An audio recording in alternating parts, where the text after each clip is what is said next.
Hi hello friends, இது உங்கள் Arjuna friends study circle. இன்னைக்கு நம்ம இந்த வீடியோவில் என்ன பார்க்க போகிறோம்னா, தமிழில் இலக்கியத்தில் உள்ள முக்கியமான தலைப்புகள் தான் பார்க்க போகிறோம். ஓகேங்களா? முக்கியமான தலைப்புகள்.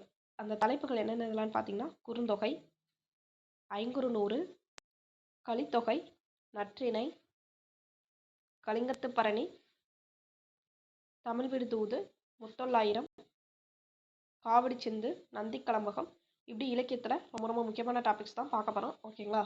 ஓகே, வாங்க பார்ப்போம். இது உங்களுக்கு வரப்போகிற குரூப் 4 எக்ஸாமுக்கு ஒரு நல்ல ரிவிஷனாக இருக்கும் நான் நினைக்கிறேன். ஓகேங்களா? ஓகே, வாங்க பார்ப்போம்.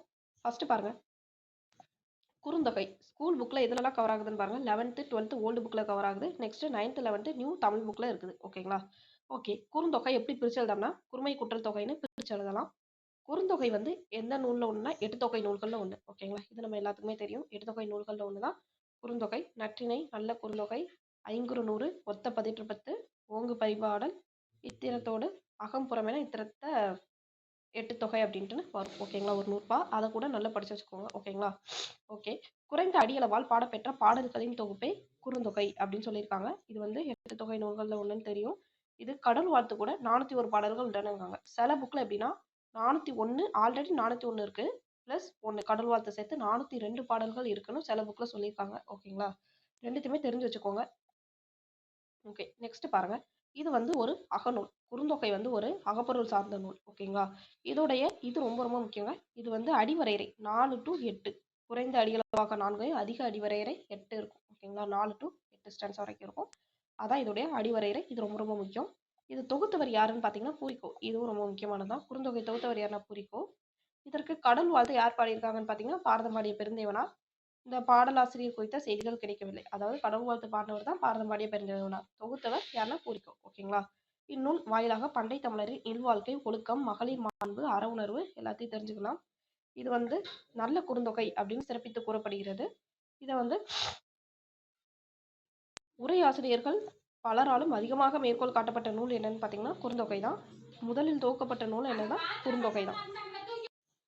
நெக்ஸ்ட், முதலில் தொகுக்கப்பட்ட தொகை நூல் எதுன்னு பார்த்தீங்கன்னா இதுவும் என்னது குறுந்தொகை தான். இதோடைய 1915 சௌரி பெருமாள் அரங்கனார் ஃபர்ஸ்ட் இந்த நூலை பதிப்பிச்சிருக்காரு. ஓகேங்களா?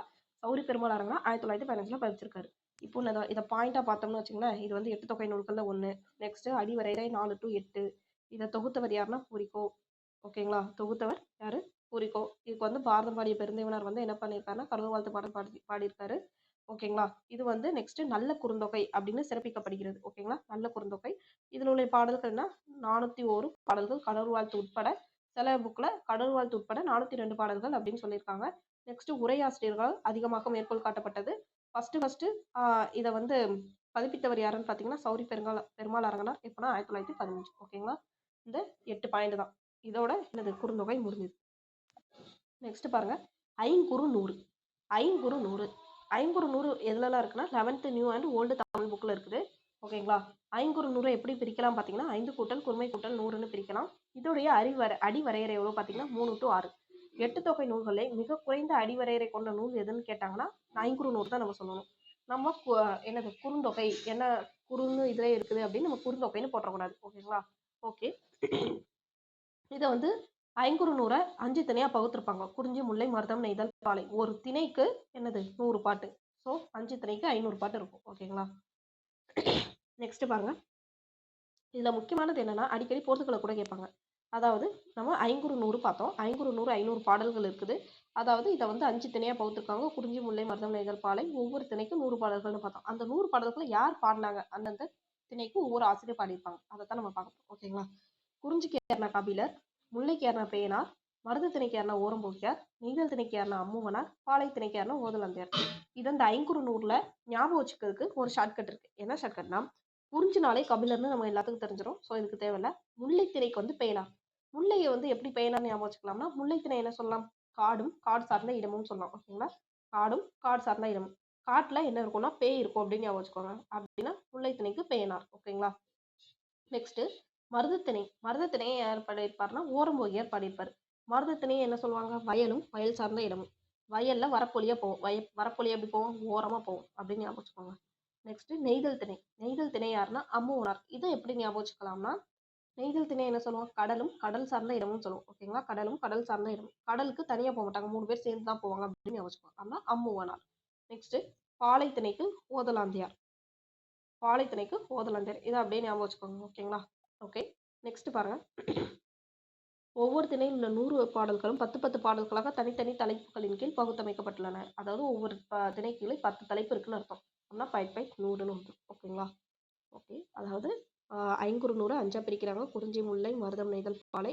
ஒரு திணைக்கு எத்தனை 100 இது இருக்குது. ஓகேங்களா? இதுக்கு 100, இதுக்கு 100, இதுக்கு 100, இதுக்கு 100, இதுக்கு 100. இதை ஒவ்வொருத்தவங்களும் பாடுறாங்க ஒவ்வொரு திணை. குறிஞ்சிக்கு கபிலர், முல்லைக்கு பேனார், மருதமுக்கு வந்து மருதம் யார் சொன்னா ஓரம்போக்கியார், நெய்தலுக்கு வந்து அம்மூனார், பாலைத்திணைக்கு வந்து ஓதலாந்தியார். ஓகேங்களா? இந்த 100 10 டாபிக்கா பிரிக்கிறாங்க. ஓகேங்களா? 10 தலைப்பு. ஒரு தலைப்புல 10 பாட்டு. அப்படின்னா 10 × 10 100ன்னு வந்துருமா? மொத்தம் 10 தலைப்பு. ஒரு தலைப்புக்கு கீழே 10 பாட்டு. ஸோ 100. ஓகேங்களா? ஓகே. இதை தொகுத்தவர் யாருன்னு பார்த்தீங்கன்னா, இந்த ஐங்குறுநூற்றுக்கு தொகுத்தவர் இருக்கும், தொகுப்பித்தவர் இருக்கும். தொகுத்தவர் யாருன்னா புலத்துறை முற்றிய கூடலூர் கிழார். தொகுப்பித்தவர் யாருன்னா யானைக்கச்சை, மாந்தரஞ்சேரல், இரும்பறை. ஓகேங்களா? இதுக்கு கடல் வாழ்த்து ஆஸ் யூஸ்வல் பாதம் பாடிய பெருந்தேவனார். ஓகேங்களா? ஓகே. நெக்ஸ்ட் பேனார் வந்து 105 பாடல்கள் இயற்றியிருக்காங்க அப்படின்னு சொல்லியிருக்காங்க. சங்க காலத்துல மொத்தம் 105 பாடல்கள். ஓகேங்களா? இதுல இருந்து என்ன தெரியுது? முல்லை வந்து பேனார் தான் பாடியிருக்காரு. ஆக மொத்தம் 100. மீதி 5 நூல் வந்து மீதி 5 பாட்டு வந்து வேற நூலா கூட இருக்கலாம். ஓகேங்களா? இல்ல புறநானூறு வேற நூல். ஓகே. நெக்ஸ்ட் பாருங்க. ஓகே. ஐங்குறுநூறா ஒரு வாட்டி ரிவிஷன் பண்ணிடலாம். ஒரு 5 பாயிண்ட் தான் வரும். ஐங்குறுநூறை எப்படி பிரிக்கலாம்? 5 கூட்டல் குறுமை கூட்டல் 100 அப்படின்னு பிரிக்கலாம். இதோடைய அடிவரையறை 3 to 6. தொகுத்தவர் யாருன்னா யாரை இதுல தொகுத்தவர் பார்த்தோம்? குளத்துறை முற்றிய கூடலூர் கிழா. தொகுப்பித்தவர் யாருன்னா யானைக்கச்சை, மாந்தரஞ்சேரல், இரும்பறை. ஓகேங்களா? 2 பாயிண்ட் ஆச்சுதான். ஓகே. நெக்ஸ்ட் குறிஞ்சி, முல்லை, மருதம், நெய்தல், பாலைன்னு 5 பாட்டை பிரிக்கிறாங்க. ஒவ்வொருத்தரையும் ஒவ்வொரு ஆசிரியர் பாடியிருக்காங்க. குறிஞ்சிக்கு யாரு? கபிலர். முல்லைக்கு யாரு? பேனார். என்ன சொன்னோம்? ஷார்ட்கட். காடும் காடு சார்ந்த இடம். ஸோ காட்டில் பேய் இருக்கும். நெக்ஸ்ட் மருதம் என்னது? மருதம்னா என்னது? வயலும் மயில் சார்ந்த இடம். வயலில் என்ன பண்ணுவோம்? ஓரமாக போவோம். ஸோ மருதம் யாரு? ஓரம் போகியார். நெக்ஸ்ட் நெய்தல் திணை யாரு? அம்முவனார். ஓகேங்களா? நெய்தல்னா கடலும் கடல் சார்ந்த இடம். கடலுக்கு என்ன போவோம்? 3 பேர் சேர்ந்து தான் போவோம். ஸோ அம்முவனார். நெக்ஸ்ட் பாலைத்திணைக்கு வந்து யாரு? ஓதலாம்பியார். அப்படி ஞாபகம் வச்சுக்க சொன்னோம். ஓகேங்களா? அடிவரையறை பார்த்துட்டோம். தொகுத்தவர் தொகுப்பித்தவர் பார்த்தாச்சு. இதற்கு கடல் வாழ்த்து பாடினவர் யாருன்னா பாரதம் பாடிய பெருந்தேவனார். ஓகேங்களா? ஓகே. வேற என்ன இதில் இம்பார்ட்டன்ட் பாயிண்ட்? அவ்வளோதான் கொடுத்துருக்காங்க. நெக்ஸ்ட் பாருங்க. கலித்தொகை இது வந்து 8 தொகை நூல்ல ஒன்றுன்னு நமக்கு தெரியும். இது வந்து கலிப்பா அப்படிங்கிற பாவகையில ஆச்சு. எல்லா நூல்களும் 8 தொகையில எல்லா நூலுமே என்னன்னா ஆசிரியப்பாவில் பாடியிருப்பாங்க. ஆனால் ஒரு 2 நூலுக்கு வந்து வேற இது இருக்கும். ஓகேங்களா? அதில் ஒன்று கலிப்பா வந்து என்ன சொல்லியிருப்பாங்கன்னா அதாவது கலித்தொகையை கலிப்பாவால் பாடியிருப்பாங்க. ஓகேங்களா? ஓகே. இன்னொரு நூல் என்னன்னு சொல்கிறேன். இது நாடக பாங்கில் அமைந்துள்ளது. நாடக பாங்கில் அமைந்துள்ள 8 தொகை நூல் எதுன்னு கேட்டாங்கன்னா கலித்தொகை சொல்லணும். ஓகேங்களா? இது இசையோடு பாடுவதற்கு ஏற்றது. 150 பாடல்களை கொண்டது. எத்தனை? 150 பாடல்களை கொண்டது. 500 கலித்தொகை வந்து 150 பாடல்கள். ஓகேங்களா? இதையும் குறிஞ்சி, முல்லை, மருதம், நெய்தல், பாலைன்னு பிரிக்கிறாங்க. எப்போதும் 500 கலித்தொகையை அடிக்கடி குழப்பம். ஸோ இதை நல்லா பார்த்து வச்சுக்கணும். ஓகேங்களா? கலித்தொகையில் கடல் வாழ்த்தையும் சேர்த்து 150 பாடல்கள் உள்ளன. கடல் வாழ்த்தை சேர்த்து 150 இருக்குது. ஓகேங்களா? கலிப்பா வந்து துள்ளல் ஓசையை கொண்டது. கலிப்பா என்ன ஓசையை கொண்டது? துள்ளல் ஓசையை கொண்டது. நம்ம ஆல்ரெடி பார்த்தோம். வெண்பா, ஆசிரியப்பா, கலிப்பா, வஞ்சிப்பா. வெண்பா வந்து என்னன்னா செப்பல் ஓசை. ஆசிரியப்பா வந்து அகல் ஓசை. கலிப்பா வந்து துள்ளல் ஓசை. வஞ்சிப்பா வந்து தூங்கல் ஓசை. ஓகேங்களா? இப்பாடல்களை படிக்கும் பொழுது கருத்தாளமும் ஓசையின்பமும் நம் உள்ளத்தினை கொள்ளை கொள்ளும். ஓகேங்களா? இது உண்மைதான். எனவே இதனை தமிழ் சான்றோர் கற்றறிந்தால் ஏத்தும் களி அப்படின்னு சொல்லியிருக்காங்க. ஓகேங்களா? இதுல ஆசிரியர் குறிப்பு பார்த்தோம்னா ஓகே. ஃபர்ஸ்ட் நூல் குறிப்பா சொல்லிடுவோம் ஒரு வாட்டி. ஓகேங்களா? கலித்தொகை. கலித்தொகையில ஒரு 5 பாயிண்ட். என்னென்ன பாயிண்ட்னு பார்த்தீங்கன்னா கலித்தொகை வந்து ஃபர்ஸ்ட் கலிப்பா அப்படிங்கிற பாவகையில் அமைஞ்சது. ஓகேங்களா? ரெண்டாவது நாடக பாங்கு ஞாபகம் வச்சுக்கணும். இசையோட பாடுவை கேட்டது. இது மொத்தம் எத்தனை பாடல்களை கொண்டது? 150 பாடல்களை கொண்டது. இதை 5ஆ பிரிக்கிறாங்க. குறிஞ்சி, முல்லை, மருதம், நெய்தல், பாலைனும். இதுலயும் குறிஞ்சி யார் பாடியிருப்பாங்கன்னா கபிலர் தான் பாடியிருப்பாங்க. முல்லை யார் பாடியிருப்பாங்கன்னா சோழன் நல் உருத்திரனார் அப்படிங்கிறவர் பாடியிருப்பாங்க. நெக்ஸ்ட் மருதம் யாருன்னா இளநாகனார் அப்படிங்கிறவர் பாடியிருப்பாங்க. ஓகேங்களா? மருதம் வந்து யாருன்னா இளநாகனார் பாடியிருப்பாங்க. நெய்தல் யார் பாடியிருப்பாங்கன்னு பார்த்தீங்கன்னா நெய்தல் தான் இவர் பாடியிருப்பார். நல்லந்தோனார் இந்த புக்கோடைய ஆத்தர். நல்லந்தோனார் தானே இது பண்ணியிருக்காருன்னு பார்த்தோம், தொகுத்திருக்காருன்னு பார்த்தோம். அவர் தான் இந்த நெய்தல் திணையை எழுதியிருப்பாரு. நெக்ஸ்ட் பாலை யார் எழுதியிருப்பாங்கன்னு பார்த்தீங்கன்னா பாலைப்பாடி பெருங்கடுங்கோ அப்படின்னு சொல்லுவாங்க. பெருங்கடுங்கோ அப்படிங்கிறவங்க இதை பாடியிருப்பாங்க. ஓகேங்களா? நெக்ஸ்ட் கலிப்பா வந்து துள்ளல் ஓசை. இது 5வது பாயிண்ட். அவ்வளோதான். கற்றறிந்தார் ஏத்தும் கலின்னு இதை சிறப்பிக்கிறாங்க அப்படின்னு சொல்றாங்க. நெக்ஸ்ட் ஆசிரியர் குறிப்பு பார்த்துடலாமா? ஆசிரியர் குறிப்பு என்னதுலான்னு பார்த்தீங்கன்னா, நல்லதோனார் இதுதான் இவருடைய தொகுத்தவர். இவரை பற்றிய குறிப்புகள் எதுவுமே கிடைக்கல. இவர் வந்து நெய்தல் கலியில எத்தனை பாட்டை பாடியிருக்காங்கன்னா 33 பாட்டை பாடியிருக்காங்க. ஓகேங்களா? இந்த 3 பாயிண்ட் மட்டும் தெரிஞ்சு வச்சுக்கோங்க. நெக்ஸ்ட் பாருங்க, நற்றிணை. நற்றிணை தான் புறநானூறில் சாரி 8 தொகை நூலில் ஃபர்ஸ்ட் வச்சு பாடக்கூடிய நூல். ஓகேங்களா? நற்றிணை நல்ல குறுந்தொகை அப்படிதான் அந்த நூற்பாவே ஆரம்பிக்கும். ஓகேங்களா? நற்றிணை எப்படி பிரிக்கலாம்னா நன்மை கூட்டல் திணை அல்லது நல் கூட்டல் திணை அப்படின்னு நற்றிணை பிரிக்கலாம். ஓகேங்களா? நற்றிணை தான் 8 தொகையில ஃபர்ஸ்ட் வச்சு பாடப்படுறது. இது நம்ம சொன்னதுதான். இது வந்து ஒரு அகம் சார்ந்த நூலாகும். ஓகேங்களா? நம்ம பார்த்த நற்றிணை, குறுந்தொகை, ஐங்குறுநூறு, கலித்தொகை எல்லாமே அகம் சார்ந்த நூல் தான். ஓகேங்களா? அவை அகப்பொருள் பற்றிய பாடல்கள் இன்னும் அவற்றில் புறப்பொருள் செய்திகளும் தமிழக வரலாற்று கூறுகளும் இடம்பெற்றுள்ளன. இதில் கொஞ்சம் புறம் சார்ந்த செய்திகளும் வந்திருக்குது அப்படின்னு சொல்றாங்க நற்றிணையில. ஓகேங்களா? நல்ல திணை என்ற அடைமொழியால் போற்றப்படுகிறது. ஓகேங்களா? நல்ல திணை. நெக்ஸ்ட் இது எத்தனை பாட்டை கொண்டுள்ளதாம்? நற்றிணை 400. ஓகேங்களா? இது 400 பாடல்களை கொண்டது. இதை வந்து ஷார்ட்டாக எப்படி சொல்லுவாங்கன்னா நற்றிணை 400ன்னு கூட சொல்லுவாங்க. ஓகேங்களா? நற்றிணை 400 அப்படின்னு சொல்லுவாங்க. நெக்ஸ்ட் இது வந்து 9 அடி சிற்றலையும் 12 அடி பேரலையும் கொண்டது. இதோட அடிவரை பார்த்தீங்கன்னா 9 to 12, மினிமம் 9, மேக்ஸிமம் 12 இருக்கும். ஓகேங்களா? இதை மொத்தம் எத்தனை பேர் பாடியிருக்காங்கன்னு பார்த்தீங்கன்னா 275 பேர் பாடியிருக்காங்க. ஓகேங்களா? நற்றிணை தொகுப்பித்தவர் யாருன்னு பார்த்தீங்கன்னா பன்னாடு தந்த மாறன் மருதி. இதுக்கு வந்து தொகுத்தவர் கிடையாது, தொகுப்பித்தவர் மட்டும்தான் உண்டு. இதோடைய கடல் வாழ்த்த பாடல பாடினவர் யாருன்னு பார்த்தீங்கன்னா பாரதம் பாடிய பெருந்தேவனார். ஓகேங்களா? யார் பாடியிருக்காங்க? பாரதம் பாடிய பெருந்தேவனார். நெக்ஸ்ட் போதனார்.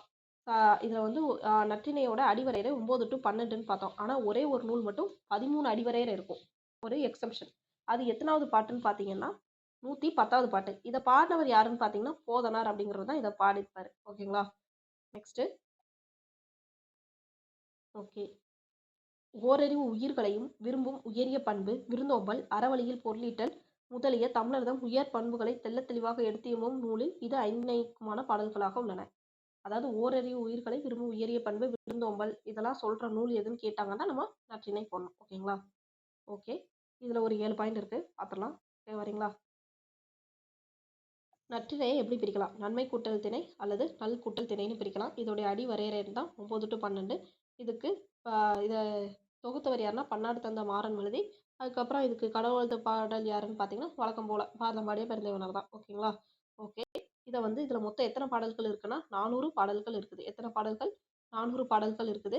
அதுக்கப்புறம் அடிவரை 9 to 12ன்னு பார்த்தோம். ஒரே ஒரு எக்ஸம்ஷன் என்ன இருக்குதுன்னா 110வது பாட்டு மட்டும் யார் எழுதியிருக்கா? போதனார் எழுதியிருக்காரு. இந்த 110வது பாட்டு மட்டும் இத்தனை 13 அடிவரையறை கொண்டுள்ளது.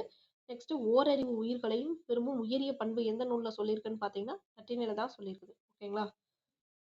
ஓகே, வேற அவ்வளோதான் இதில் உள்ள இம்பார்ட்டன்ட் பாயிண்ட். ஓகேங்களா? ஓகே, நெக்ஸ்ட் பார்த்துடலாமா? கலிங்கத்து பரணி. கலிங்கத்து பரணி இது வந்து 96 வகை சிற்றிலக்கியத்தில் ஒன்றா இருக்குது. இது வந்து பரணி வகையை சார்ந்த நூல். பரணி இலக்கியங்களுள் தமிழில் தோன்றிய முதல் நூல். பரணி இலக்கியத்தில் தமிழில் தோன்றிய முதல் நூல் எதுன்னு பார்த்தீங்கன்னா கலிங்கத்து பரணி. அல்லது முதல் பரணி இலக்கியம் எதுன்னு கேட்டாங்கன்னா கலிங்கத்து பரணி. ஓகேங்களா? இதுல வந்து முதலாம் குலோத்துங்க சோழன் அவருடைய படைத்தலைவர் கருணாகர தொண்டைமான் ஆகியோரின் கலிங்க போர் வெற்றியை பத்தி பேசிக்கிறேன். கலிங்கத்து பரணி எதை பத்தி பேசுனா கலிங்கத்து போர் வெற்றியை பத்தி சொல்லுது. அதுல தோற்ற அரசனை தான் இது வந்து பாடும். ஓகேங்களா? அப்படிங்கிற கருணாகர தொண்டைமான் அவர் வந்து ஜெயிச்சிருப்பாரு. ஓகேங்களா? கருணாகர தொண்டைமானுடைய போர் வெற்றியை பத்தி தான் இது சொல்லுது. ஓகேங்களா? இந்நூலை தென் தமிழ் தெய்வ பரணி அப்படின்னு யார் சொல்றாருன்னா ஒட்டக்கூத்தர். ஓகேங்களா? ஒட்டக்கூத்தர் வந்து தென் தமிழ் தெய்வ பரணி அப்படின்னு சொல்லுவோம். நெக்ஸ்ட் பரணிக்கோர் செயங்கொண்டார் அப்படின்னு யார் பாராட்டுவாங்கன்னா பலப்பட்டறை சொக்கநாத புலவர் கலிங்கத்து பரணியோடைய ஆசிரியரை பாராட்டுவார். ஓகேங்களா? தென் தமிழ் தெய்வ பரணி அப்படின்னு பரணி நூலா பாராட்டுறதுனா ஒட்டக்கூத்தர். ஓகேங்களா? நெக்ஸ்ட் இது ரொம்ப ரொம்ப முக்கியம். எனக்கு மிக விருப்பமான இலக்கியம் ஒன்று உண்டு என்றால் அது கலிங்கத்து பரணி அப்படின்னு யார் சொல்லியிருப்பாங்கன்னு பார்த்தீங்கன்னா நம்ம பேரறிஞர் அண்ணா. இது ரொம்ப ரொம்ப முக்கியம், அடிக்கடி கேட்டிருக்காங்க. ஓகேங்களா? ஓகே, கலிங்கத்து பரணி கலித்தாலிசையால் பாடப்பெற்றது. கலிங்கத்து பரணி எதெல்லாம் பாடியிருக்காங்கன்னா கலித்தாலிசையால் பாடப்பெற்றது. இதுவே கலித்தொகை எதெல்லாம் பாடினா களி வெண்பா. இதுவே கலிங்கத்து பரணி கேட்டா களி தாலிசை. ஓகேங்களா? மொத்தம் எத்தனை தாலிசை இருக்குன்னா 599 தாலிசைகள் இருக்குது. ஓகேங்களா? பரணியோட டெஃபினேஷன் என்ன சொல்லுவாங்கன்னா போர் முனையில் 1000 யானைகளை கொன்று வெற்றி கொண்ட வீரரை புகழ்ந்து பாடும் இலக்கியம் தான் என்னது? பரணி. ஓகேங்களா? 1000 யானைகளை கொன்று வெற்றி கொண்ட வீரரை பாடுறதா என்னது? பரணி அப்படின்னு சொல்லியிருக்காங்க. ஓகேங்களா? ஓகே, ஃபர்ஸ்ட் பரணி பத்தி நம்ம பார்த்துடலாம். ஓகேங்களா? கலிங்கத்து பரணி எத்தனை 96 வகை சிற்றிலக்கியத்துல ஒன்று. தமிழில் தோன்றிய முதல் பரணி நூல் என்னது? கலிங்கத்து பரணி. அதுக்கப்புறம் போர் முனையில் 1000 யானைகளை கொன்று வெற்றி கொண்ட வீரரை பாடுவதா என்னது? கலிங்கத்து பரணி. கலிங்கத்து பரணி எத்தனை தாளிசைகளை கொண்டது? 599 தாளிசைகளை கொண்டது. களி தாளிசைகளால் வந்து இது பாடப்படுகிறது. 4வது பாயிண்ட் என்ன? குலோத்துங்க சோழன் அவருடைய படைத்தலைவர் கருணாகர தொண்டைமானுடைய கலிங்க போர் வெற்றி பத்தி பேசுறது தான் என்னது இது. நெக்ஸ்ட் 5வது பாயிண்ட் என்னன்னு பார்த்தீங்கன்னா, தென் தமிழ் தெய்வ பரணி அப்படின்னு பரணியை புகழ்ந்தவர் யாருன்னு பார்த்தீங்கன்னா ஒட்டக்கூத்தர். ஓகேங்களா? தென் தமிழ் தெய்வ பரணி புகழ்ந்தவர் யாருன்னா ஒட்டக்கூத்தர். நெக்ஸ்ட் அறிஞர் என்ன அந்த இதை என்ன சொல்லியிருக்காரு? எனக்கு மிகவும் விருப்பமான இலக்கியம் ஒன்று இருந்துச்சுன்னா அது வந்து கலிங்கத்து பரணி தான் அப்படின்னு அறிஞர் என்ன சொல்லியிருக்காங்க. ஓகேங்களா? இதுதான் இந்த நூல் குறிப்போட இம்பார்ட்டன்ட் பாயிண்ட்ஸு. நெக்ஸ்ட் கலிங்கத்து பரணி இயற்றியவர் யாருன்னு நமக்கு தெரியும்ல. யாருன்னு பார்த்தீங்கன்னா சேங்குண்டார். சேங்குண்டார் எந்த ஊரை சேர்ந்தவர் பார்த்தீங்கன்னா தீபகுடி. இவர் வந்து முதற் குலோத்துங்க சோழனுடைய அவைக்கள புலவராக இருக்கிறாரு. முதற் குலோத்துங்க சோழனுடைய எந்த புலவராக இருக்காரு? அவைக்கள புலவராக இருக்காரு. நெக்ஸ்ட் பரணிக்கோர் சேங்குண்டார் அப்படின்னு யார் இவரை பாராட்டியிருக்காங்கன்னு பார்த்தீங்கன்னா பலப்பட்டடை சொக்கநாத புலவர் பாராட்டியிருக்காங்க. நெக்ஸ்ட் இசையாயிரம் உலாமடல் ஆகிய நூல்களை இவர் வந்து இயற்றியிருக்கிறார். ஓகேங்களா? இவருடைய காலம் எந்த காலம் பார்த்தீங்கன்னா 12ஆம் நூற்றாண்டு. ஓகேங்களா? ஓகே, ஆசிரியர் குறிப்பாக ஒரு வாட்டி ரிவிஷன் பண்ணிடலாம். சேங்குண்டார் கலிங்கத்து பரணி அப்படிங்கிற நூலை எழுதின யாருன்னா சேங்குண்டார். இவர் வந்து முதலாம் குலோத்துங்க சோழனுடைய அவைக்கள புலவராக இருந்திருப்பாரு. ஓகேங்களா? இவருடைய காலம் என்னன்னு பார்த்தீங்கன்னா 12ஆம் நூற்றாண்டு. இவரை பரணிக்கோர் சேங்குண்டார்னு யார் பாராட்டியிருக்காங்கன்னா பலப்பட்டடை சொக்கநாதர் பாராட்டியிருக்காரு. நெக்ஸ்ட் இசை ஆயிரம் உலாமடல் அப்படிங்கிற 2 நூலை எழுதியிருக்காங்க. ஓகேங்களா? ஓகே, நெக்ஸ்ட் பாருங்க தமிழ் விடு தூது. தமிழ் விடு தூது வந்து சிற்றிலக்கிய வகையில் ஒன்று தான் தமிழ் விடு தூது. இது வந்து தூது அப்படிங்கிற சிற்றிலக்கிய வகையில் ஒன்று. இதை வந்து என்ன சொல்லலாம்னா வாயில் இலக்கியம் சந்தி இலக்கியம் அப்படின்னு சொல்லலாம். என்ன இலக்கியம்? வாயில் இலக்கியம் சந்தி இலக்கியம். இது வந்து களி வெண்பாவால் பாடப்படுகிறது. தூது வந்து எதால் பாடப்படுகிறதுன்னு கேட்டாங்கன்னா களி வெண்பாவால் இது வந்து பாடப்படுகிறது. ஓகேங்களா? அக்ரிணை பொருளையோ தூது அனுப்புவதாக பாடுவதுதான் ஒரு பொருளையோ உயர்திணை பொருளையோ அல்லது அக்ரிணை பொருளையோ தூது அனுப்புறதா பாடுறதா என்னது தூது. ஓகேங்களா? நெக்ஸ்ட் இது தலைவன் தலைவியருள் காதல் கொண்ட ஒருவர் மற்றொரு பால் செலுத்தும் அன்பை வந்து இது வந்து சொல்லுது. மாலை வாங்கி வர மறிக்கல அன்னத்திலேருந்து வண்டு வரைக்கும் மொத்தம் 10 பொருளை தூது விடுவதா என்ன சொல்லுது என்ன சொல்லுது தூது இலக்கியம் வந்து சொல்லுது. நெக்ஸ்ட் தமிழ் விடு தூது மதுரையில் கோவில் கொண்டிருக்கும் சொக்கநாதர் மீது காதல் கொண்ட பெண் ஒருத்தி தன் காதலை கூறி வருமாறு தமிழ் மொழியை தூது விடுவதாக அமைந்துள்ளது. தமிழ் விடு தூது யாருலேருந்து யாருக்கு தூது அனுப்புதுன்னா சொக்கநாத பெருமான்கிட்ட இருந்து யாருக்கு தமிழ் மொழியை தூது விடுறாங்க. யாரு? மதுரையில் கோவில் கொண்டிருக்கும் சொக்கநாதர் மீது காதல் கொண்ட பெண் ஒருத்தி. ஒரு பெண்ணு வந்து யாரு? மதுரை சொக்கநாதருக்கு தமிழை தூது விடுறாங்க அப்படின்னு சொல்லியிருக்காங்க. நெக்ஸ்ட் இது 268 கன்னிகளை கொண்டது. எத்தனை கன்னிகள்னா 268. நெக்ஸ்ட் தமிழின் சிறப்புகளை குறிப்பிடும் சில கன்னிகள் இந்த பாடப்பகுதியில் இடம்பெற்றுள்ளன. 1930 ஹுவைசா ஃபர்ஸ்ட் இந்த நூலை பதிப்பிச்சிருக்காரு. 1930 ஹுவைசா ஃபர்ஸ்ட் இந்த நூலை பதிப்பிச்சிருக்காங்க. இதோடைய ஆசிரியர் யாருன்னு நமக்கு தெரியல. ஓகேங்களா? ஓகே, அது ஒரு முக்கியமான பாயிண்ட் பார்த்துடலாம். தூதுனா என்னது? இன்னொருத்தங்க கிட்டேருந்து ஒருத்தங்களுக்கு தூது அனுப்புறது. ஓகேங்களா? ஒருத்தங்க கிட்டேருந்து ஒரு இன்ஃபர்மேஷன் ஒருத்தங்களுக்கு தூது அனுப்புறது. இதை வந்து என்ன சொல்லுவோம்னா வாயில் இலக்கியம் சந்தி இலக்கியம் அப்படின்னு சொல்லுவோம். இதான் முதல் பாயிண்ட், வாயில் இலக்கியம் சந்தி இலக்கியம். நெக்ஸ்ட் தூது வந்து எதால் பாடுவாங்கன்னா களி வெண்பாவால் பாடுவாங்க. இது வந்து 268 கன்னிகளை கொண்டது தமிழ் விடு தூது. தமிழ் விடு தூது வந்து என்ன ஒரு மதுரை சொக்கநாதர் மீது காதல் கொண்ட பெண் ஒருத்தி தன்னுடைய காதலை கூறி ஒரு மாதிரி எதை தூது அனுப்புறாங்கன்னா தமிழை தூது அனுப்புறாங்க. அதுக்கப்புறம் தமிழின் சிறப்புகளை இந்த இது வந்து சொல்லுது. இதை ஃபர்ஸ்ட் யார் பதிப்பிக்கிறாருன்னா உவைசா பதிப்பிக்கிறாங்க. எப்போனா 1930. ஓகே ஃப்ரெண்ட்ஸ், உங்களுக்கு ஒரு கொஸ்டின். நம்ம ஸ்டார்டிங்கில் பார்த்தது தான் குறுந்தொகையை ஃபர்ஸ்ட் பதிப்பித்தவர் யார், அவருடைய பேர் என்ன அப்படின்னு மறக்காமல் கமெண்ட் பண்ணுங்கள். ஓகேங்களா? ஓகே, நெக்ஸ்ட் பாருங்க முத்தொள்ளாயிரம் பாடு 900 பாடல்களை கொண்ட நூல் தான் என்னது முத்தொள்ளாயிரம். இந்த நூல் வந்து நமக்கு ஃபுல்லாக கிடைக்கல. புறத்திரட்டு என்னும் நூல் வாயிலாக 108 வெண்பா கிடைச்சிருக்குது. என்ன நூல்? புறத்திரட்டு அப்படிங்கிற இது வாயிலாக நமக்கு எத்தனை வெண்பா கிடைச்சிருக்கு? 108 வெண்பா கிடைச்சிருக்கு. ஓகேங்களா? ஓகே, பழைய உரை நூல்களில் மேற்கோள்களாக 22 வெண்பா கிடைச்சிருக்குது. பழைய நூல்களில் மேற்கோளாக 22 வெண்பா கிடைச்சிருக்கு. ஓகேங்களா? இதோடைய ஆசிரியர் பேர் நமக்கு தெரியாது. வெண்பாவால் எழுதப்பட்ட நூல் என்னன்னா முத்தொள்ளாயிரத்தை எதால எழுதியிருக்காங்கன்னா வெண்பாவால் எழுதியிருக்காங்க. சேர சோழ பாண்டியருடைய பொதுவாக பாடுது. ஓகேங்களா? சேரருக்கு 900, சோழருக்கு 900, பாண்டியருக்கு 900 பாடல்கள் அப்படின்னு பாடுறாங்க. ஓகேங்களா? இதான் முத்தொள்ளாயிரம்.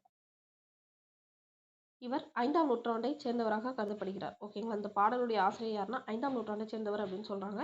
சேர நாட்டை அச்சமில்லாத நாடாகவும் சோழ நாட்டை ஏற்களச் சிறப்பும் போர்க்களச் சிறப்பும் உடைய நாடாகவும் பாண்டிய நாட்டை முத்துடைய நாடாகவும் பாடப்பகுதி காட்டி. இது ரொம்ப ரொம்ப முக்கியங்க. இது ஆல்ரெடி கொஸ்டினில் கேட்டிருக்காங்க, ப்ரீவியஸ் இயர் கொஸ்டினில் போன வருஷம். நெக்ஸ்ட் மூவேந்தர்களின் ஆட்சி சிறப்பு படை சிறப்பு போர்த்திறன் கொடை முதலிய செய்திகளை இந்த பாடல் வந்து விளக்குது. சிறந்த இலக்கிய நயமும் கற்பனை வளமும் நிறைந்த நூலாக முத்தொள்ளாயிரம் வந்தது. ஓகேங்களா? ஓகே, ஃபர்ஸ்ட் முத்தொள்ளாயிரத்தை பற்றி 5 பாயிண்ட் தான் பார்த்தலாம். முத்தொள்ளாயிரத்துக்கு ஆசையே கிடையாது, ஆசை பேர் தெரியாது. முத்தொள்ளாயிரம்னா 3 900 பாடல்கள். ஓகேங்களா? மொத 900 சேரரை பத்தியும், அடுத்த 900 சோழரை பத்தியும், அடுத்த 900 பாண்டியர்களை பத்தி சொல்லுது. ஓகேங்களா? இதுல சேரர்களை வந்து என்ன என்ன நாடா காமிக்குதுன்னா அச்சமில்லாத நாடா சொல்றாங்க. நெக்ஸ்ட் சோழ நாடை வந்து எப்படி சொல்றாங்கன்னா ஏற்கள சிறப்பும் போர்க்கள சிறப்பும் நிறைந்த நாடா சொல்றாங்க. பாண்டி நாடை என்ன சொல்றாங்கன்னா முத்து. ஓகேங்களா? முத்துக்களுக்கு பெயர் பெற்ற நாடாக பாண்டிய நாடை சொல்றாங்க. ஓகேங்களா? நெக்ஸ்ட் காவடிச்சிந்து. காவடிச்சிந்து யாருன்னா அண்ணாமலையார் தான் பாடியிருப்பார். ஓகேங்களா? இது அருணகிரியாரின் திருப்புகழ் தாக்கத்தால் விளைந்த சிறந்த சந்த இலக்கியமாகும். ஓகேங்களா? சந்த இலக்கியம் காவடிச்சிந்துங்கிறது என்ன சந்த இலக்கியம். ஓகேங்களா? இதுக்கு இன்ஸ்பிரேஷன் யாருன்னா அருணகிரியாரோட திருப்புகழ். அருணகிரியாருடைய திருப்புகழ் தமிழில் இப்பாடலின் வெட்டு அண்ணாமலையாராலேயே அமைக்கப்பட்டது அப்படின்னு சொல்றாங்க. தமிழில் முதலில் பண்ணச்சிந்து பாடியதால் காவடிச்சிந்தின் தந்தை என அழைக்கப்பட்டவர் யாருன்னா நம்ம அண்ணாமலையார். அவர் தான் காவடிச்சிந்தின் தந்தை என அழைக்கப்படுகிறார். காரணம் என்ன? அவர் தான் ஃபர்ஸ்ட் என்னது பண்ணச்சிந்து பாடியிருக்கிறார். ஓகேங்களா? நெக்ஸ்ட் 18 வயதிலேயே ஊற்றுமலைக்கு சென்று அங்கு குறுநில தலைவராக இருந்த இருதாலய மருதப்பத்தேவரின் அரசவை புலவராகவும் இருந்திருக்காரு. இவருடைய அரசவை புலவர் யார்கிட்ட அரசவை புலவராக இருந்திருக்காங்கன்னு பார்த்தீங்கன்னா இருதாலய மருதப்பத்தேவர்கிட்ட அரசவை புலவராக இருந்திருக்காங்க. ஓகேங்களா? இவர் இந்நூல் தவிர வீரை தலபுராணம், வீரை நவநீத கிருஷ்ணசாமி பதிகம், சங்கரன் கோவில் திரிபந்தாதி, கருவை மும்மணி கோவை, கோமதி அந்தாதி இந்த நூல்லாம் இவர் எழுதின நூல்கள். ஓகேங்களா? ஓகே, நெக்ஸ்ட் பாருங்க நந்திக்கலமகம். நந்திவர்மனின் பெருமையை போற்றும் நூல் தான் என்னது நந்திக்கலமகம். பல்லவ மன்னன், இது ரொம்ப ரொம்ப முக்கியம், 3ஆம் நந்திவர்மனை தான் பாட்டுடை தலைவனா வச்சிருக்குது. எத்தனாவது நந்திவர்மன்னா 3ஆம் நந்திவர்மனை பாட்டுடை தலைவனா வச்சிருக்குது. இந்நூலுடைய காலம் என்ன 9ஆம் நூற்றாண்டு. கலம்பக நூல்ல இதான் முதல் நூல். முதல் கலம்பக நூல் என்ன நந்தி கலம்பகம். முதல் பரணி நூல் என்னது கலிங்கத்து பரணி. ஓகேங்களா? ஓகே, கலம்பகத்துக்கு எக்ஸ்பிளனேஷன் பார்த்தீங்கன்னா களம் கூட்டல் பகம்னு பிரிக்கலாம். களம்னா என்னன்னா 12, பகம்னா 6, மொத்தம் 12 அறை சேர்த்தீங்கன்னா 18. ஓகேங்களா?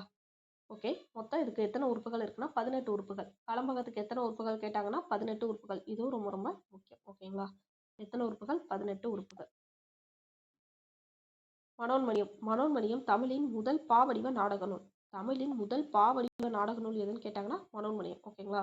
இது வந்து லிட்டன் பிரபு எழுதின ரகசிய வழி அப்படிங்கிற நூலை தழுவி 1891 பேராசிரியர் சுந்தரனார் இதை எழுதியிருக்கார். ஓகேங்களா? மனோன்மணியம் எதோடைய தழுவல் பார்த்தீங்கன்னா ரகசிய வழி. ஓகேங்களா? அந்த நூலுடைய தழுவல் தான் எனது மனோன்மணியம். இந்த ரகசிய வழி அப்படிங்கிற நூலை எழுதினவர் யாருன்னு பார்த்தீங்கன்னா லிட்டன் பிரபு. ஓகேங்களா? இது எளிய நடையில் ஆசிரியப்பாவால் அமைந்தது. மனோன்மணி எதால் ஆனதுன்னா ஆசிரியப்பாவால் அமைஞ்சது. இது 5 அங்கங்களையும் 20 களங்களையும் கொண்டுள்ளது. 5 அங்கங்களையும் 20 களங்களையும். இதுவும் ப்ரீவியஸ் இயர் கொஸ்டின் நல்லா பார்த்துக்கோங்க. நெக்ஸ்ட் மனோன்மணியத்தில் உள்ள கிளைக்கதை என்ன சிவகாமியுடைய சரிதம். ஓகேங்களா? சிவகாமியின் சரிதம். யாரும் சபதம்னு போட்டக்கூடாது, சிவகாமியின் சரிதம். ஓகேங்களா? 1855 இவர் வந்து பிறக்கிறார். ஓகேங்களா? பேராசிரியர் சுந்தர்னா எங்க பிறக்கிறாங்கன்னு பார்த்தீங்கன்னா திருவிதாங்கூர் உள்ள ஆலப்புழால 1855 பிறக்கிறாங்க. திருவனந்தபுரம் அரசு கல்லூரியில் என்ன பேராசிரியர் பணியாற்றுறாரு? தத்துவ பேராசிரியர் பணியாற்றுகிறாரு. சென்னை மாகாண அரசு இவருக்கு ராவ் பகதூர் பட்டம். ராவ் பகதூர் பட்டம் பெற்றவர் யாருன்னு நம்ம கேட்டீங்கன்னா நம்ம எப்போதும் யாரை சொல்லுவோம்? ஒரு பர்சனை சொல்லுவோம். சோசியல் புக்கில் நம்ம அடிக்கடி படிச்சிருப்போம். யார்? அவர் கூட தாத்தான்னு அழைக்கப்படுகிறார். ஓகேங்களா? மறக்காம கமெண்ட் பண்ணுங்க. நான் சிறப்பு பேர் சொல்கிறேன், நீங்கள் ஒரிஜினல் நேம் சொல்லுங்க. ஓகேங்களா? அதே மாதிரிக்கெல்லாம் ராவ் பகதூர் பட்டம் யார் வாங்கியிருக்காங்கன்னா நம்ம மனோன்மணியம் சுந்தரம் பிள்ளை வாங்கியிருக்காங்க. ஓகேங்களா? இவர் பேரில் தான் திருநெல்வேலி யூனிவர்சிட்டி இருக்குது. ஓகேங்களா? நம்ம ஊர் யூனிவர்சிட்டி. ஓகே ஃப்ரெண்ட்ஸ், மனோன்மணி என்ன தமிழின் முதல் பாவடிவ நாடக நூல் ரகசிய வழி அப்படிங்கிற நூலுடைய இன்ஸ்பிரேஷன் தான் என்னது மனோன்மணியம். நெக்ஸ்ட்டு இதை எழுதுன யாருன்னு பார்த்தீங்கன்னா பேராசிரியர் சுந்தரனார். இது வந்து எத்தனை 5 அங்கங்களையும் 20 களங்களையும் கொண்டது. நெக்ஸ்ட்டு இதோடைய கிளைக்கதை தான் என்னது சிவகாமியின் சரிதம். ஓகேங்களா? ஓகே, அழகிய சொக்கநாதர். அழகிய சொக்கநாதர் வந்து இவரும் திருநெல்வேலி தச்சனூரில் பிறந்திருக்காரு. ஓகேங்களா? திருநெல்வேலி மாவட்டத்தில் தச்சனூரில் பிறந்திருக்காங்க. எத்தனைக்கும் மேற்பட்ட 25க்கும் மேற்பட்ட தனிப்பாடல்கள் எழுதியிருக்காங்க. காலம் வந்து எத்தனைனா 19ஆம் நூற்றாண்டு. இவருடைய டைம் பீரியட்னா 19ஆம் நூற்றாண்டு. இவர் வந்து சிலேடை பாடல்கள் நிறைய பாடியிருக்கிறார். ஓகேங்களா? நம்ம ஸ்கூல் புக்கில் சிலேடை பாடல் தான் கொடுத்துருப்பாங்க. ஓகேங்களா?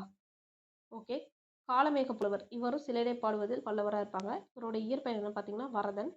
மேகம் மழை பொழிவது போல கவிதைகளை விரைந்து பாடியதால் இவர் காலமேக புலவர்னு அழைக்கப்படுகிறார். இவர் வந்து என்னென்ன நூல்லாம் எழுதியிருக்காருன்னு பாருங்க. இது ரொம்ப ரொம்ப முக்கியம். என்னென்ன நூல்கள்ங்கிறது திருவானைக்கோலா, சரஸ்வதி மாலை, பரபிரம்ம விளக்கம், சித்திரமடல் இந்த 4 புக்கை எழுதினவர் யாருன்னு பார்த்தீங்கன்னா யாரு? காலமேக புலவர். ஓகேங்களா? நெக்ஸ்ட் ரெட்டிர மொழிதல் சந்த கவிமணி தமிழகான. இந்த ரெட்டிர மொழிதல்ல ஒரு 3 பேர் கொடுத்து நம்ம ஸ்கூல் புக்கில் கவர் ஆயிப்பாங்க. யாரு? சொக்கநாதர். நெக்ஸ்ட் வரதன், அதாவது காலமேக புலவர். 3வது யாருன்னு பார்த்தீங்கன்னா தமிழ் அழகனார். இவர் 10th புக்கில் இவர் பற்றின பாட்டு இருக்கும். அதாவது கப்பலையும் ஐம்பெருங்காப்பியங்களையும் மேட்ச் பண்ணி சொல்லியிருப்பாங்க. ஓகேங்களா? ஓகே. சந்த கவிமணி தமிழழகனாரோட இயற்பெயர் என்னன்னு பார்த்தீங்கன்னா என்னது? சண்முக சுந்தரம். ஓகேங்களா? சண்முக சுந்தரம் இதான் இவருடைய இயற்பெயர். ஓகேங்களா? ஓகே. நெக்ஸ்ட் பாருங்க. உமறு புலவர். இஸ்லாமிய தமிழ் இலக்கியத்தில் முதன்மையாக விளங்குவது என்னன்னா சீராபுராணம். இஸ்லாமியர்களில் நமக்கு ஒரு நல்ல லிட்ரேச்சர் சொன்னால் எனது சீராபுராணத்தை சொல்லுவாங்க. இதுவே கிறிஸ்தவத்தில் தேமாவனையே சொல்லுவாங்க. ஓகேங்களா? சீரா என்பது சீரத் என்னும் அரபு சொல்லுடைய திரிவு தான் எனது சீரா. இதோட மீனிங் என்ன? வாழ்க்கை. ஓகேங்களா? புராணத்துக்கு வரலாறுன்னு சொல்லுவாங்க. நபிகள் பெருமானுடைய வாழ்க்கை வரலாறு தான் என்னது? சீரா புராணம். ஓகேங்களா? இதில் உள்ள காண்டம் எத்தனை காண்டம் இருக்குங்கிறது ரொம்ப முக்கியம். சீரா புராணத்தில் எத்தனை காண்டம்? 3 காண்டம் இருக்குது. 92 படலம் இருக்குது. 5027 விருத்தப்பாக்கள் இருக்குது. ஓகேங்களா? ஓகே. அந்த 3 காண்டம் என்னதுன்னு பார்த்தீங்கன்னா நுபுவத்து காண்டம், விலாதத்து காண்டம், ஹிஜ்ரத்து காண்டம். ஓகேங்களா? மொத்தம் 3 காண்டம் இருக்குது. இந்த நூலை எழுதிட்டு இருக்கும்போதே எழுதி முடிக்கக்குள்ளேயுமே ஆத்தர் வந்து இறந்து போயிடுவாங்க. ஓகேங்களா? இதை கண்டினியூ பண்ணுறது யாருன்னு பார்த்தீங்கன்னா பானு அகமது மரைக்காயர். பானு அகமது மரைக்காயர்னு ஒருத்தர் இருப்பார். அவர் தான் இதை கண்டினியூ பண்ணுவார். இவர் எழுதின நூலுக்கு என்ன பேருன்னா சின்ன சிரா அப்படின்னு பேர். ஓகேங்களா? உமர் புலவர் வந்து எட்டயபுரத்துடைய அரசவை புலவரான கடிகைமுத்து புலவருடைய மாணவர் தான் யாரு? உமர் புலவர். கடிகைமுத்து புலவருடைய மாணவர் தான் யாரு? உமர் புலவர். நெக்ஸ்ட் நபிகள் நாயகத்தின் மீது முதுமொழி மாலை அப்படிங்கிற பாடலை இயற்றிருக்காரு. ஓகேங்களா? உமர் புலவர் எழுதின இன்னொரு முன்னூல் என்ன? முதுமொழி மாலை. முகுந்த மாலை அப்படின்னு யார் வருவாங்கன்னா குலசேகரால் வருவாங்க. இதே முதுமொழி மாலைனா யாரு? உமர் புலவர் வருவாங்க. இது நல்ல ஞாபகம் வச்சுக்கோங்க. நம்ம உமர் புலவரை யார் ஆதரிக்கிறாங்கன்னு பார்த்தீங்கன்னா வள்ளல் சீதக்காதியும் அபுல் காசிம் மரைக்காயர். இந்த 2 பேர் தான் ஆதரிக்கிறாங்க. வள்ளல் சீதக்காதி, அபுல் காசிம் மரைக்காயர். ஓகேங்களா? ஓகே. நெக்ஸ்ட் பாருங்க. ஹெச்.ஏ. கிருஷ்ணபிள்ளை. அவரை பற்றி பார்க்க போகிறோம். ஹெச்.ஏ. கிருஷ்ணபிள்ளை ஜான் பனியன் என்பவர் ஆங்கிலத்தில் எழுதிய பில்கிரிம் ப்ராக்ரஸ் அப்படிங்கிற நூலை தழுவலை வச்சு தான் ரட்சணி அதிகம் அப்படிங்கிற நூலை எழுதியிருக்காங்க. ஓகேங்களா? இதே மாதிரிக்கு நம்ம ஒரு இது பார்த்தோம். எந்த நூலுக்கு பார்த்தோம்? தமிழின் முதல் பாவடிவ நாடக நூல், அதாவது மனோன்மணியத்துக்கு தான் பார்த்தோம். ஓகேங்களா? எந்த நூலுக்கு பார்த்தோம்? மனோன்மணியம். அந்த நூல் எதோடைய தழுவல்? ரகசிய வழி. அந்த நூலை எழுதினது யாரு? லிட்டன் பிரபு. ஓகேங்களா? அதே மாதிரிக்கல இந்த பில்கிரிம் ப்ராக்ரஸ் அப்படிங்கிற நூல் இருக்கு. இது யார் எழுதுனது பார்த்தீங்கன்னா ஜான் பனியன். ஓகேங்களா? ரட்சணி யாத்திரிகம் இதோட இன்ஸ்பிரேஷன் தான். இது மொத்தம் எத்தனை பாடல்கள் பார்த்தீங்கன்னா 3766 பாடல்கள் இருக்குது. இது எத்தனை பருவங்களை கொண்டதுன்னு பார்த்தீங்கன்னா 5 பருவம். அது என்னென்ன பருவம் பார்த்தீங்கன்னா ஆதி பருவம், குமார பருவம், நிதான பருவம், ஆரண்ய பருவம், ரட்சணிய பருவம். ஓகேங்களா? இக்காப்பியத்தின் குமார பருவத்தில் உள்ள ரட்சணிய சரித படலத்தில் இடம்பெறும் இயேசுவின் இறுதிக்கால நிகழ்ச்சிகள் பாடப்பகுதியாக இடம்பெற்றுள்ளன. ஓகேங்களா? ஓகே. இது நமக்கு தேவையில்ல. இதோடைய ஆசையார்னா ஹெச்.ஏ. கிருஷ்ணனார். ரட்சணிய யாத்திரியத்தோட ஆசையார்னா ஹெச்.ஏ. கிருட்டிணனார். இவர் வந்து ரட்சணிய மனோகரம், ரட்சணிய குரல் அப்படிங்கிறதெல்லாம் எழுதியிருக்காங்க. ஓகேங்களா? இவரை கிறிஸ்துவ கம்பர். யாரை கிறிஸ்துவ கம்பர்னு சொல்லுவாங்கன்னா நம்ம யாரு? ஹெச்.ஏ. கிருஷ்ணபிள்ளை தான் கிறிஸ்துவ கம்பர் அப்படின்னு சொல்லுவாங்க. ஓகேங்களா? ஓகே.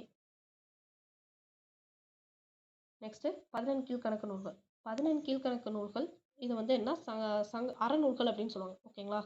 மேல்கணக்கு நூல்களை சங்க நூல்கள்னு சொல்லுவாங்க. 14 கீழ்கணக்கு நூல்களை அறநூல்கள் அப்படின்னு சொல்லுவாங்க. ஓகேங்களா? ஓகே. நெக்ஸ்ட் 14 கீழ்கணக்கு நூல்களில் உள்ள முக்கியமான நூல்களை பற்றி தான் நம்ம அடுத்து பார்க்க போகிறோம். ஓகேங்களா?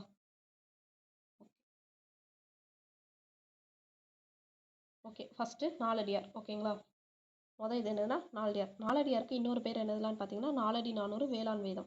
இது வந்து 400 பாடல்களை கொண்டுள்ளது. இது வந்து அறக்கருத்துக்களை சொல்லும். ஓகேங்களா? நாலடி 400ங்கிற சிறப்பு பெயர் இதுக்கு உண்டு. நற்றிணை 400னா 8 தொகை நூல். நாலடி 400னா 14 கீழ்கணக்கு நூல். ஓகேங்களா? இது வந்து சமண முனிவர்கள் பலரால் எழுதப்பட்டது. ஓகேங்களா? ஆளும் வேலும் பல்லு குருதி, 4ம் 2ம் சொல்லு குருதி. ஓகேங்களா? அதே மாதிரிக்கல 4ம் 2 சொல்லு குருதிங்காங்க. இதில் 4 வந்து எதை மீன் பண்ணுதுன்னா நாலடியார், 2ங்கிறது எதை மீன் பண்ணுதுன்னா திருக்குறளை மீன் பண்ணுது. ஓகேங்களா? ஓகே.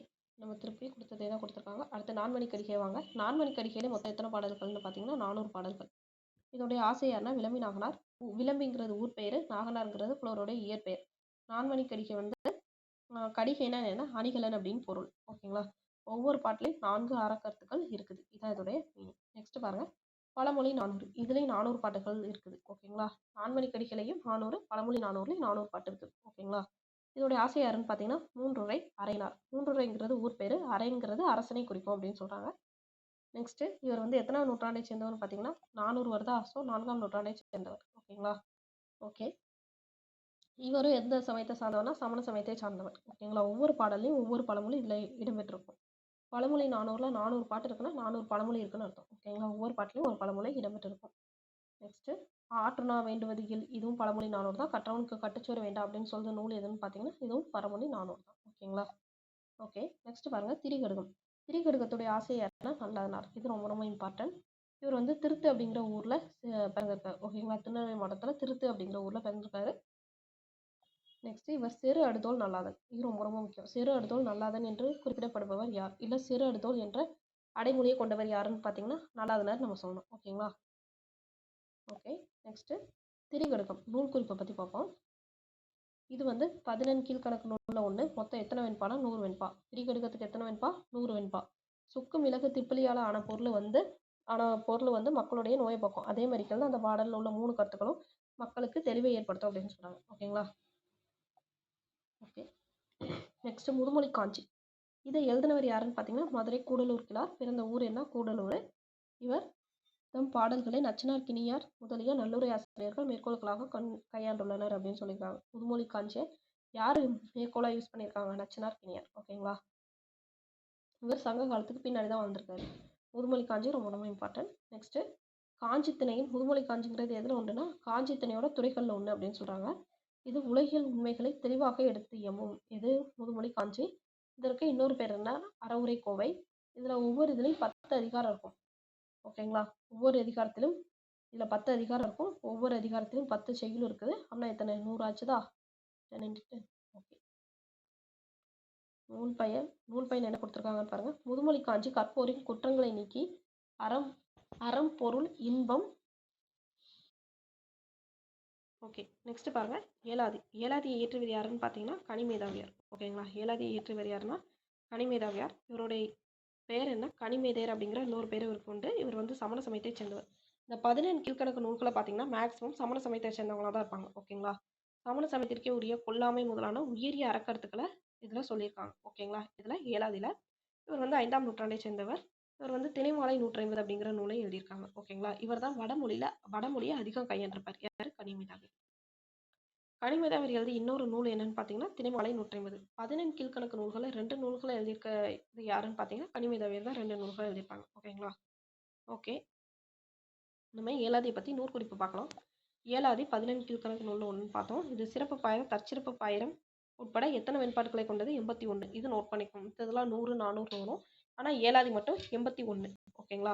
4 அடியில் 6 அறக்கருத்துக்களை சொல்லும். ஓகேங்களா? திரிகடுகம் வந்து 3 அறக்கருத்து. 4 அடியில் 3 அறக்கருத்து. ஆனால் என்னது நம்ம ஏலாதி வந்து 4 அடியில் 6 அறக்கருத்து. அப்படியே டபுளாக சொல்லுது. ஓகேங்களா? இன்னொரு தமிழருக்கு அருமருந்து போன்றது. தமிழருக்கு அறமருந்து போன்றது அப்படின்னு எந்த நூல்னு கேட்டாங்கன்னு பார்த்தீங்கன்னா என்னது? ஏலாதி. ஓகேங்களா?